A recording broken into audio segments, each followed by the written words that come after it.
60s, early 70s was very interesting, very vibrant, very alive. It was the labor movement was big at the time. My mother was involved in a union, the International Ladies Garment Workers Union. So every time the song came on TV, look for the union label, I would feel really proud that my mom worked for them. And she's a woman, I give her a lot of credit because without knowing much English, she organized Latino, Italian, and black women. You know, it was mostly the people that were working there. And she just wouldn't allow them to be abused by the system. So I got a lot of that from her, a lot of her fiery activist spirit. You know, I remember being a little kid and listening to her counsel other women and her friends that were in abusive relationships, whether it was professional or personal. She was always fighting for people not to, you know, not to let themselves be taken advantage of.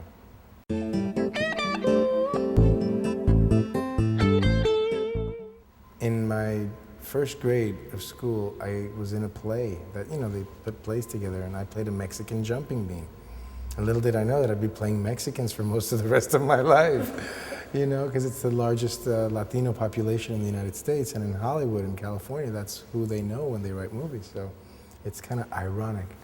But I really wanted to be an actor at about 12 or 13 when I saw Al Pacino in Dog Day Afternoon.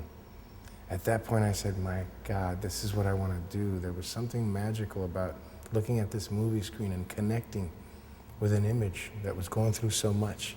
Seeing that 1,000-yard stare. It was such an incredible time and an incredible film that I said, okay, that is what I want to do for the rest of my life. And sure enough, little by little, I kept inching towards it. I always felt like I had a destiny. You know, I always felt like I was to speak to lots of people, one way or another. And whether it's not acting, sometimes it's community activism, trying to take the attention that they give us, sometimes too much attention for silly things like who you're dating or what you're wearing, and focus it on issues that are truly important. So that's New York in the early 70s. I'm a product of that. I'm a product of the protest movements, the anti-war movement, the racial equality movement. I saw all of that growing up, so it's still a fire that burns deep inside. So that your mom wasn't very happy that you were decided to... No, my mom I call a Puerto Rican yenta, which is a Jewish mother. You know, I call her that because, you know, she wanted me to be a doctor or a lawyer, something that, you know, was firme, fijo, una profesión, you know. And the thing was that I could have been a doctor or a lawyer. I really felt like as a child I had all the equipment, all the mental material that it took. You know, she says, man, you talk too much, you argue too much, you should be a lawyer, you know. I could find an angle into into any problem. I could see another way of looking at it, and that's basically what you need to do to be a lawyer. And I just did not want to commit myself completely to one career and then maybe find out it wasn't for me. Maybe find out I would be happier somewhere else. So I decided being an actor was a way that I could do a little of everything. I could be a good guy or a bad guy. You know, I could do just about anything that my creativity allowed me to do.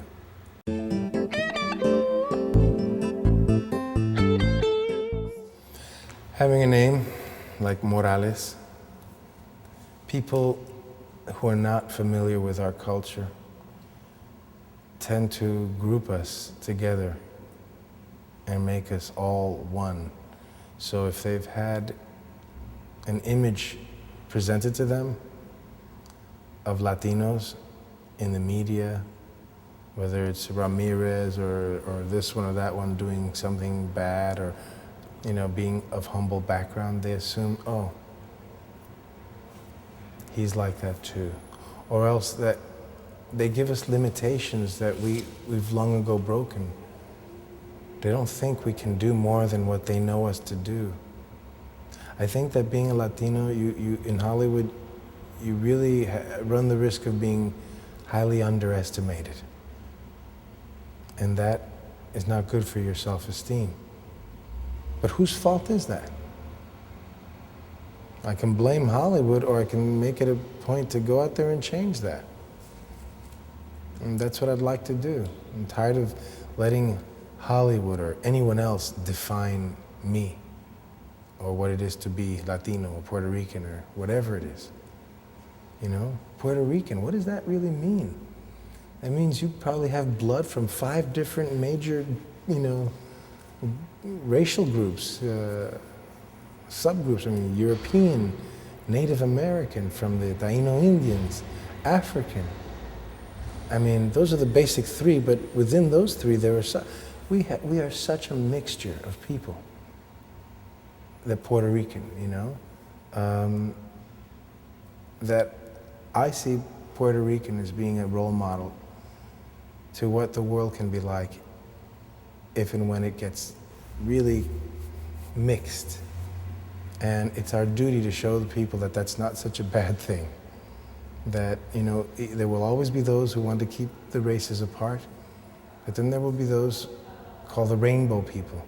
And I believe we have a lot of rainbow in us, a lot of color, a lot of light. And it's our duty to let that color and light shine.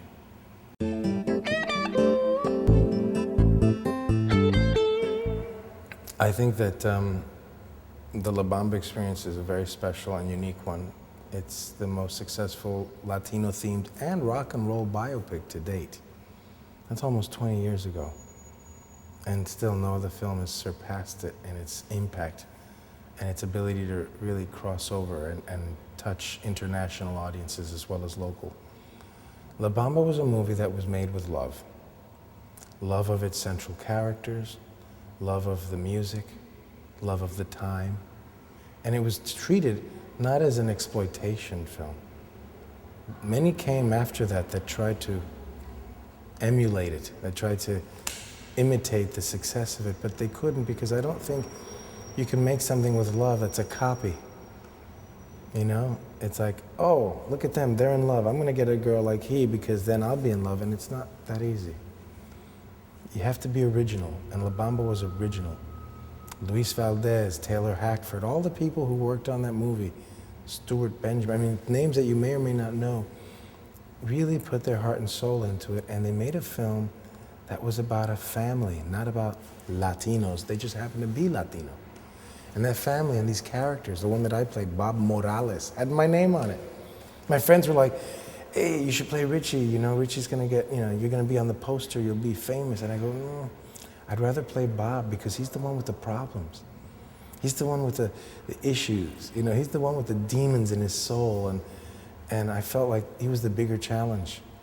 And if I would have played Richie and somebody not played Bob with a darkness or a weight, I don't know if the film would have been as balanced, because I looked at it as I was the dark side of Richie Valens, and Richie Valens was the bright side of Bob. So to me, La Bamba will always be a watermark, you know, a point in my life that I'll never forget, because you had real characters. And I had the real Bob Morales, the man I portrayed was a friend. And we'd go and commiserate, we'd talk, we'd share stories about each other's lives, and mostly, you know, what it was like to live with Richie, who he was, why they loved each other so much, what was the tension, what was the big deal. So I attribute having known the real Bob Morales for a lot of the success of my portrayal of that character. Little things like the head gesture when he sees his brother, finally he's on the motorcycle, he goes to the labor camp and he goes, that I got from the real Bob, because he was a very proud man. And he was a Mexican American, and I have to say something. I grew up New Yorican. We barely know our own history enough. We're not very educated as to who, you know, the people who made our story happen, Muñoz Marin or Albizus Campo, or all these names that were in the background to me until I got much older. Likewise, we had even less experience with who Cesar Chavez was and what the Mexican-American experience was. So you'd have Puerto Rican actors going to California, speaking like they did back home and not taking the time to really learn to listen to the differences in communications. And not all Latinos speak alike. They don't speak English the same way. If you're from Argentina, you have a slightly different accent than if you're from Colombia or than if you're from Spain or Mexico for that matter. If you're if you're Mexican from the US, you speak different than if you're a Mexican from Mexico City. It's Chilango. You know, so these details I think are important in how and when we portray each other, that we have respect. And I'm very grateful to be allowed into the Mexican American community by Mexican Americans who are rather surprised that I'm not Mexican. I'm proud of being Puerto Rican, but I don't hit people on the head with that. Because I think true pride and true dignity comes from knowing that you have roots. Whether you know exactly what they are, that's okay. You don't have to tell everybody, I'm this, I'm that. You just have to behave in a way that doesn't bring shame to your people.